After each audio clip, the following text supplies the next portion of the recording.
I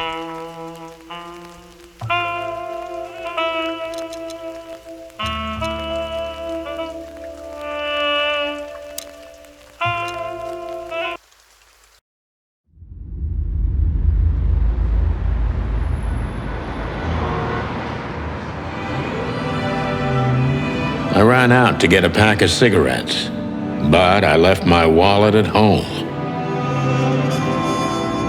Yeah, that's me. I'm getting old. My name is Sonny Featherland, an investigator for 20 years, and once the star of the predatory division of the Clawville Police Department, one half of the legendary Chicken Police. But buying a pack of smokes is more than I can handle right now. Maybe I should just lay low. Yeah, I'll do that. The most colorful place in the wilderness. For all the gods, what bullshit. The last clucking color left this city years ago. And slowly I'll turn gray too.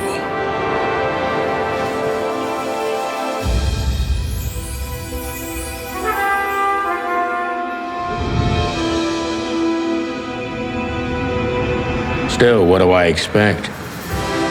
We're living in a vast experiment, and don't even notice that everything got clucked up a long time ago. We believe in this wonderland of peaceful coexistence.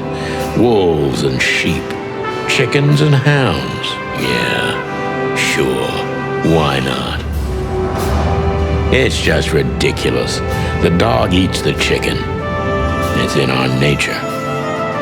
I'm not propping up the illusion anymore. 121 days, and it's over. Retirement.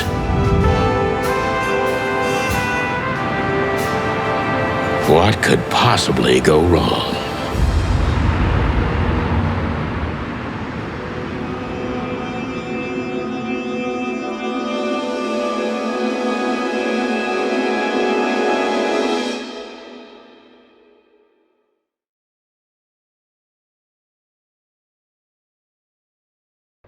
Ah, crap.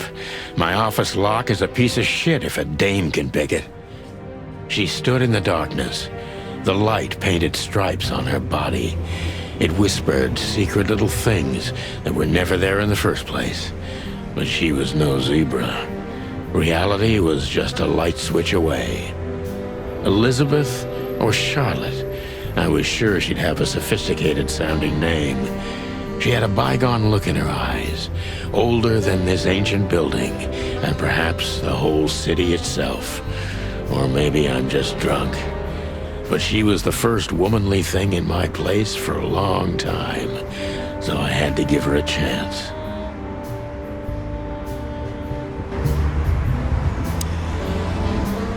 She doesn't seem so dangerous that I need to grab my gun, but you never know.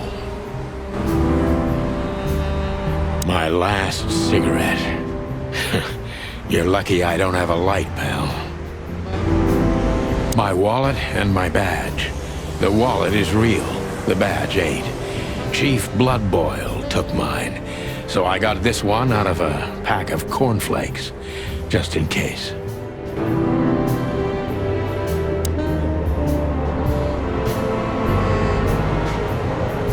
Books I'm never gonna read. Maybe nobody ever has.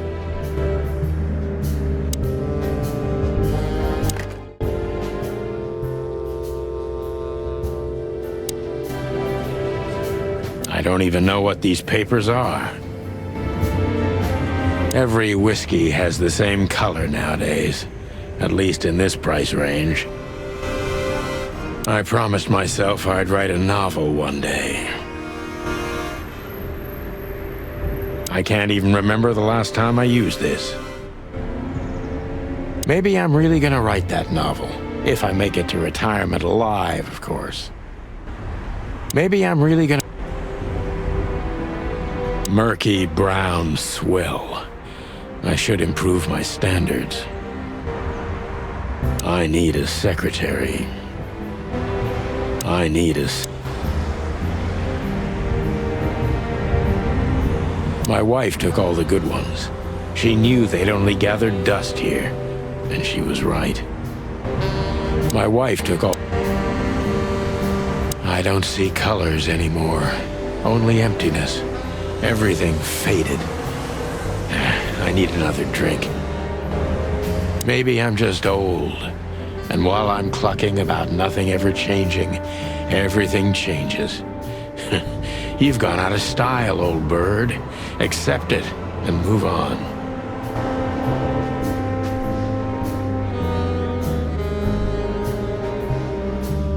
I wanted to travel the world when I was a kid, but I think I'm gonna end up dead in here whether I like it or not.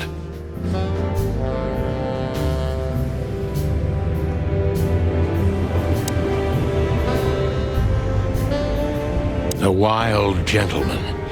Those guys rebuilt the city after the Great Fire of 867. My heroes when I was a little chick. I'm starting to think they should have left Clawville as it was, burned to the ground.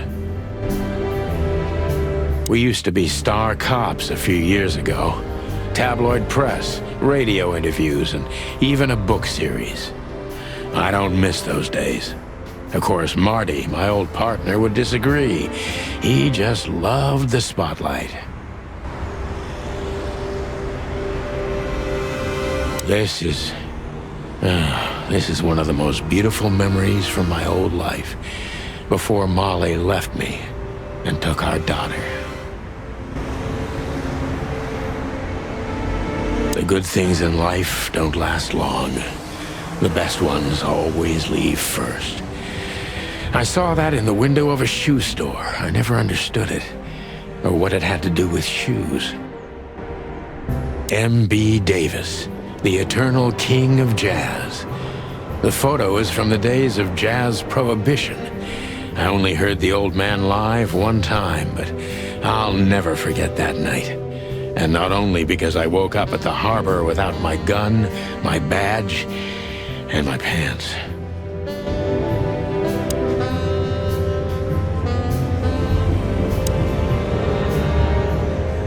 Maybe in another lifetime, old bird. Maybe in...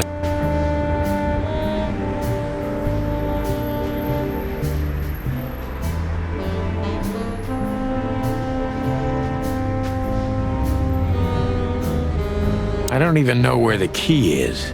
Whatever's inside is gonna stay there forever. Just a bunch of useless crap in there.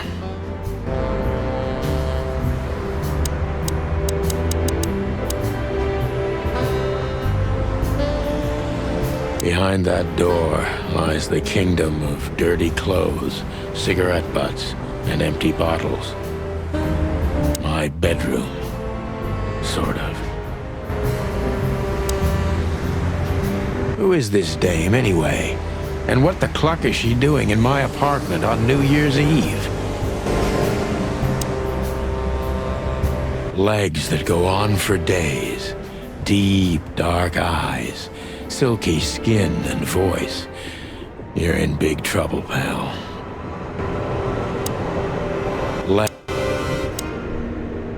Let me introduce myself.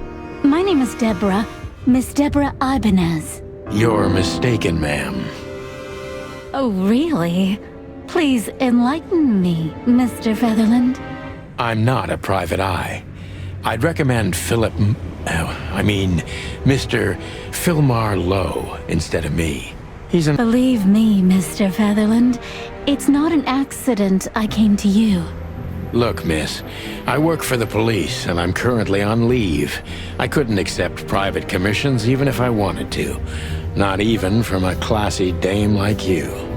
Am I that easy to read? That's my job. But tell me, since you've invited yourself in, would you like a drink? I don't usually drink. Well, I've got to have one. And it'd be rude of me to drink alone. So, maybe some sherry? If you insist. But bourbon, please. Thank the wild ones. That's all I have. What a coincidence. So come on, spill it from the beginning.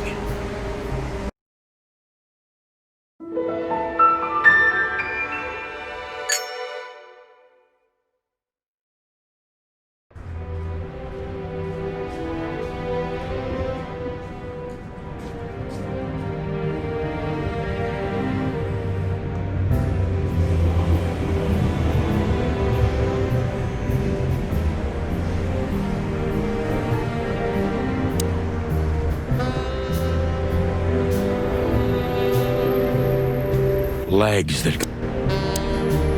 That's better. Now, if I understand correctly, your mistress is receiving threats. What kind of threats, exactly? It's a very strange matter. First, there were letters.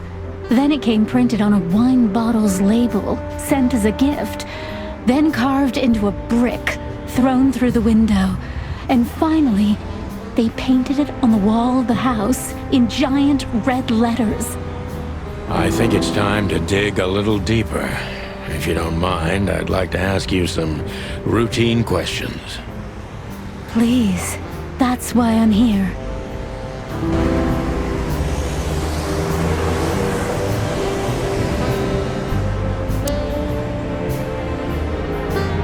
So, this is the part where the interrogation comes, like in those detective movies.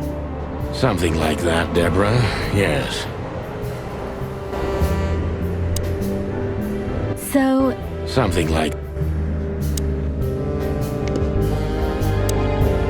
Legs.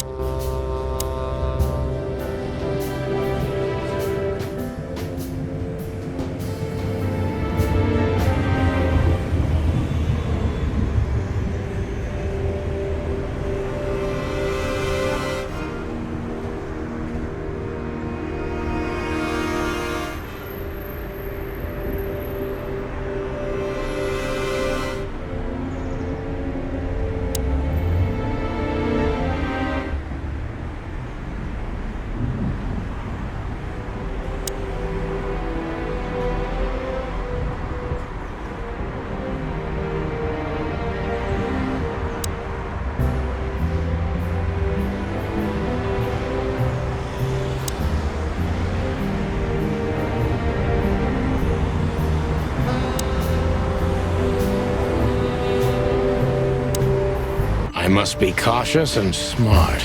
This dame seems shy, which I can use to my advantage. But I must be careful about what I say to her, or I can scare her off. Let's start gently, and when the time comes, we can go in hard.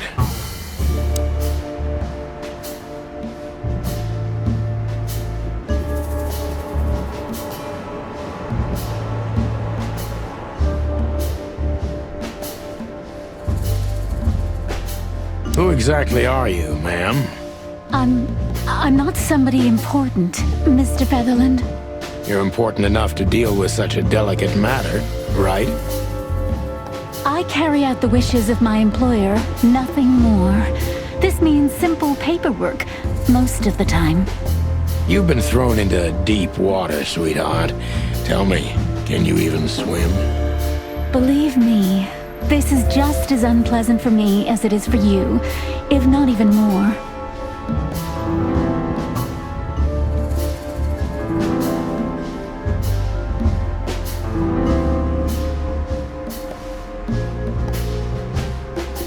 Tell me, which part of the city do you live in? Calavera Hills? Flowerville, maybe? Look, I don't want to answer that. I'm here on behalf of my employer, and not on personal business. Fair point, Deborah. Let's try a different approach.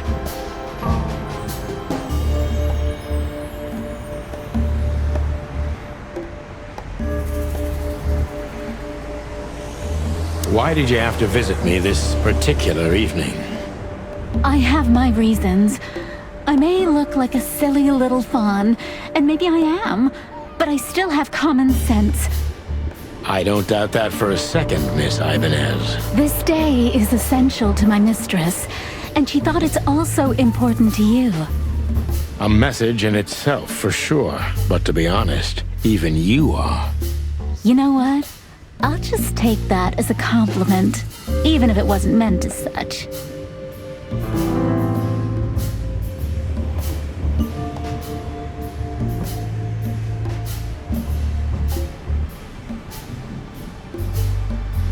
Why did you come to visit me? Why not your employer herself? My employer is Miss Natasha Katsenko.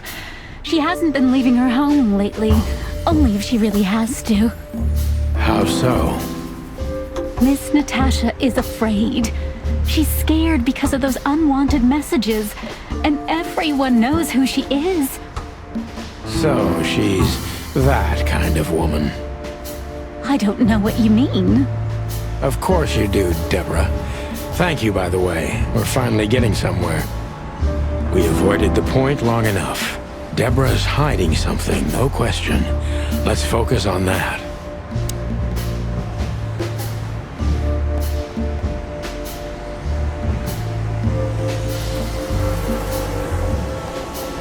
What exactly did you expect by coming here to meet me? I expected your help, just like my mistress said. Oh, that's very nice. But have you seen this neighborhood? Have you seen this wreck called a hotel? Who were you hoping to find in a place like this? Someone reliable. Well, I am reliable. And discreet. That's right. And thorough. No question about that. And has a heart of gold.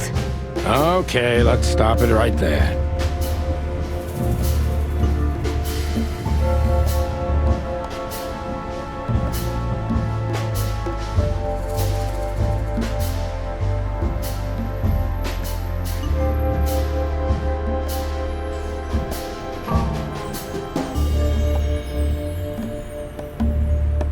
Are you in some sort of jam? Nothing of the sort. There are simply things better left unsaid. Then you're wasting my time. I trust your instincts. You'll manage it. Yeah, and I have no other choice, right? To be honest, no, Mr. Sutherland. Not really.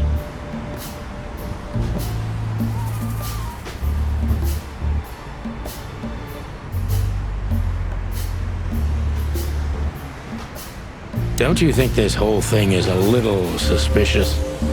Look, Santino, I'll explain everything.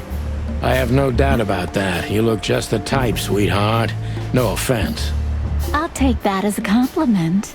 Or maybe I'll act like I haven't heard it. You see, we're starting to understand each other.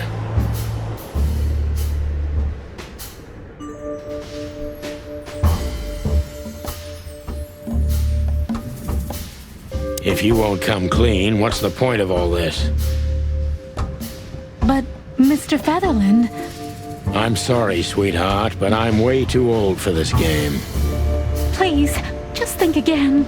For me and my mistress's sake.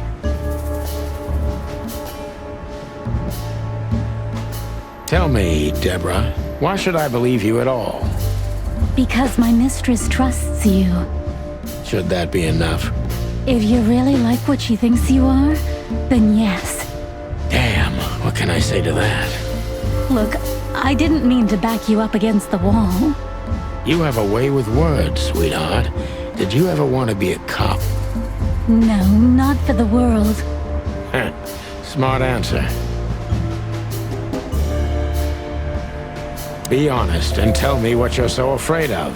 You know, Mr. Featherland, my mistress's partner is Hobart Wessler. Or as most people know him... Ibn Wessler, the Kingpin. Exactly. Feathery gods, help me. So you get it now. The secrecy. To put it mildly, I think I understand it all. Wessler. This little piece of the puzzle changes everything.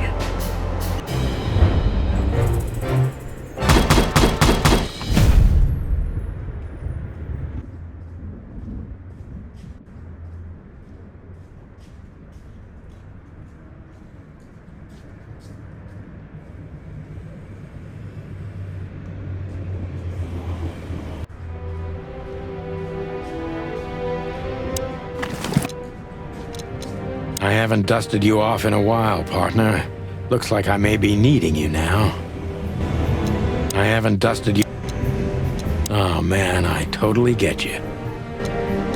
Ironic, but ever since I've been on furlough, with only my fake badge sitting in my cabinet, I feel more like a cop than I ever had before.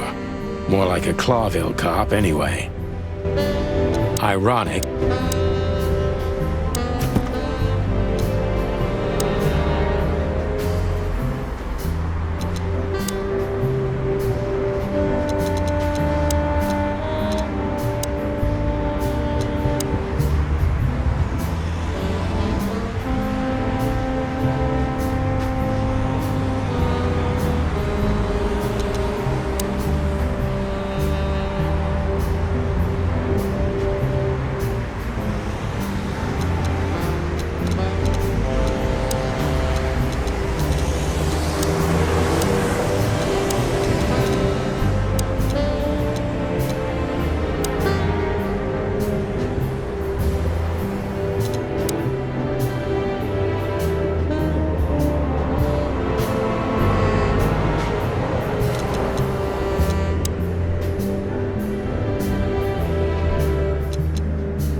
Why don't you take it to the police? Just go there and file a report. Photos, flashing lights, fingerprints, you know the drill. The evidence is very clear. Even a moderately talented detective could easily wrap this case up. Or just try the phone. 555-111. Please, take a look at this. Well, okay. Let's see. Don't you want to look at it? The message I gave you. Yeah, of course, Deborah. Give me a second.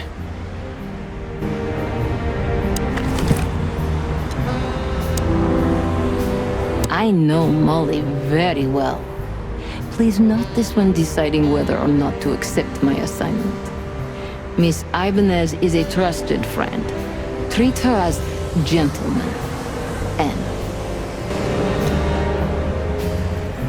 I felt like I'd been hit on the back of my head with a blackjack. Reality tilted. Molly. Good gods. What was her name doing there? I glanced at the opposite wall with the well-worn picture frames. Like an eternally dark hole in the wall. A missing piece. She was wearing a light silk dress and singing a lullaby. The waves caressing her beautiful long legs. Why Molly? Why now? Mr. Featherland?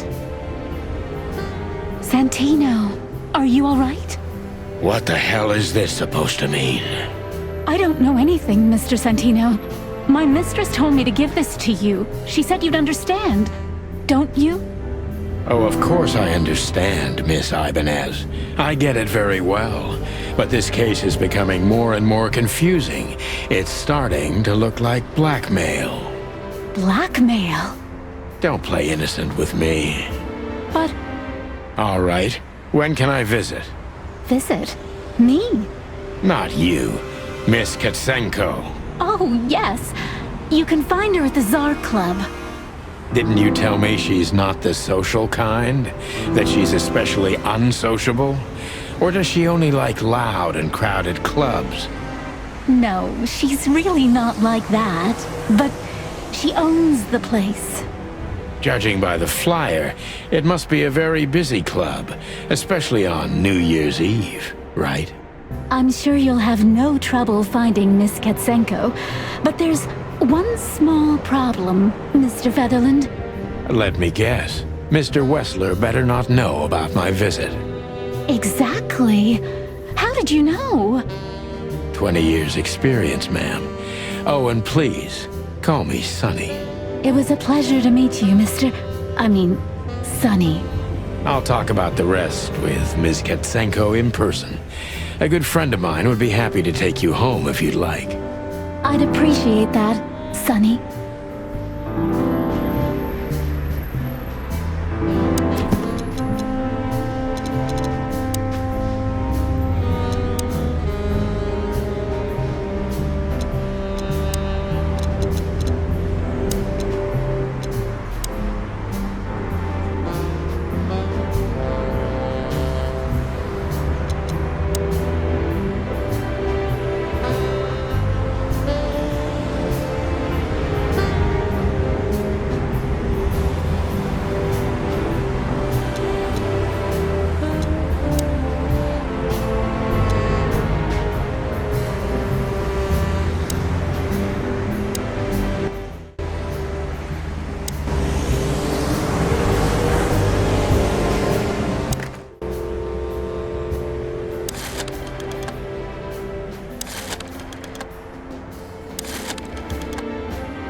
Hey, Lewis. Am I bothering you? No. Of course not, Sonny. Old friend, what's up? Could you come over? I've got a favor to ask if you're not busy. For you, anything. Just a minute.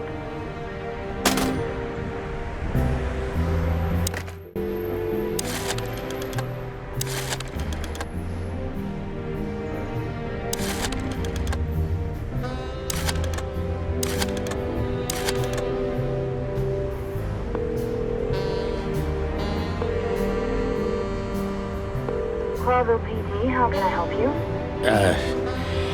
Nothing. Forget it. Lewis arrived a few minutes later. He lived in the rooms above, so it wasn't difficult getting here. Not to mention that he's a rabbit. It was a quick hop. The Atlas Hotel was his inheritance. It was once a well-renowned place, but not anymore. The last economic crisis ruined it. And now, besides me, he was the only resident of this enormous place.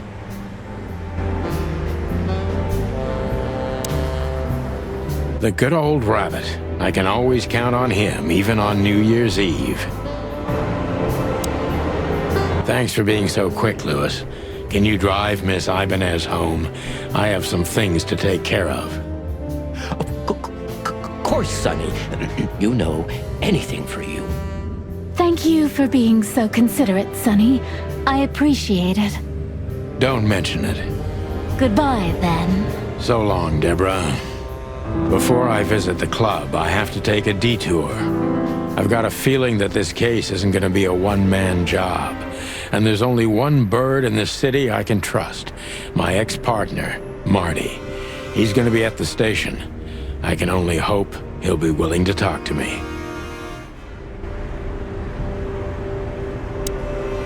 I can always count on you. Thanks, old buddy.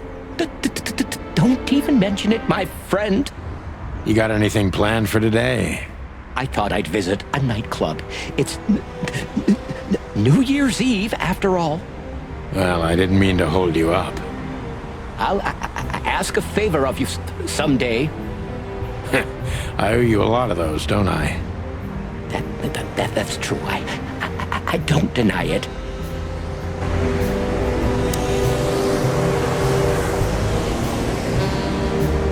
Could I ask you a few more questions, Deborah? Feel free, Sonny.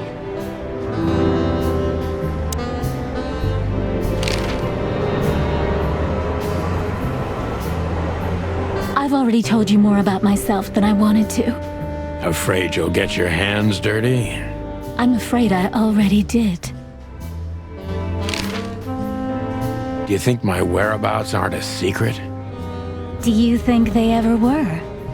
Well, I was hoping. Clawville is a big city, but not so big that Santino Featherland can hide in it. Oh, please. Flatter me more. So, Ibn Wessler, eh? You know you could have dropped the bomb a little earlier. If I started with that, I'm sure he would have thrown me out. You're right. He's one of the most dangerous gangsters in the city. I only know he's an influential businessman. Isn't that the same? Not even you can see the world as that black and white.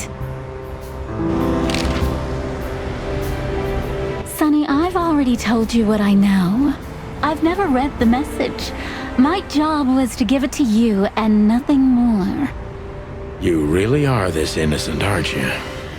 I'm not sure I get what you mean. Let me give you some advice, sister. Leave the city and get as far as you can from the likes of Ibn Wessler. It's not so simple, Mr. Featherland. My mistress needs me. Is she really that important to you? That you drive around in the dead of night to questionable places to deliver messages you know absolutely nothing about? I would do more than that for her. I see. You're smooth. Real smooth. Thank you, Mr. Featherland. Sonny, please.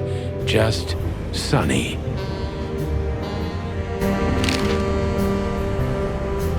So this Natasha dame.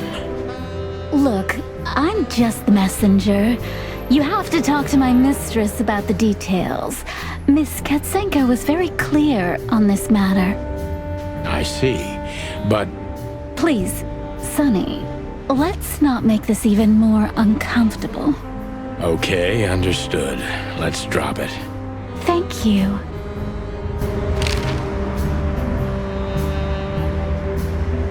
Why do I have the feeling these big Bambi eyes would get me into trouble?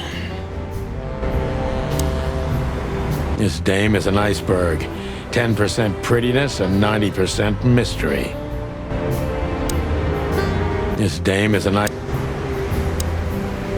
Oh, just one more thing. Yes, Sonny? I don't want to sound indiscreet, but this fur removal craze, do you do this yourself, or are there specific parlors for it?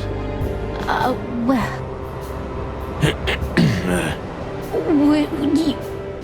Would you like to try it? Well, it wouldn't work as well with my feathers. Just professional curiosity. You know, it's, Occupational hazard? There are parlors, yes. But I do it for myself. And I do it for my mistress, too, if you're interested. That's, good to know. Thank you very much. You're one strange bird, Sonny Featherland. Well, I've been called worse.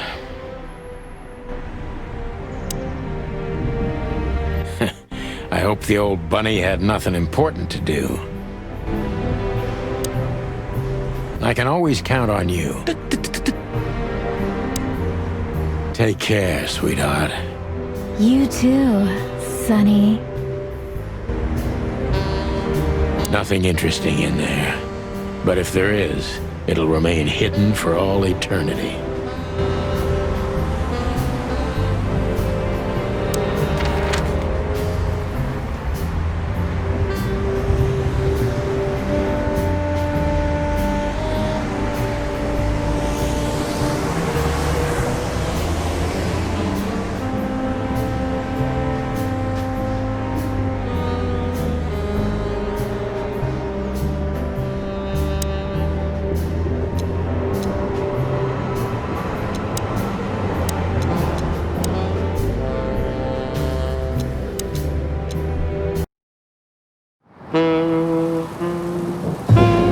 It was New Year's Eve, and I was driving, half drunk, risking my whole life's work.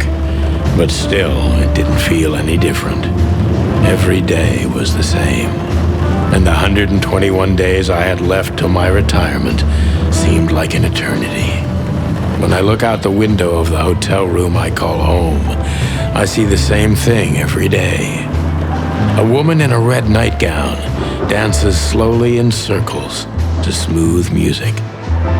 The 9 o'clock show, with a glass of cheap bourbon and the red gown with the silent music. In the meantime, the proud city of Clawville is slowly eating itself alive, and we're still here, with nothing left to lose but our sanity, while others, the smart ones, had already gone. Molly. Does her name really upset me this much? All those years of solitude, and I still jump without question every time I hear it. And then there's Marty, my ex-partner, who hates me, but I know I have to speak with him, no matter what. Why do I feel like the past is watching me on this goddamn night?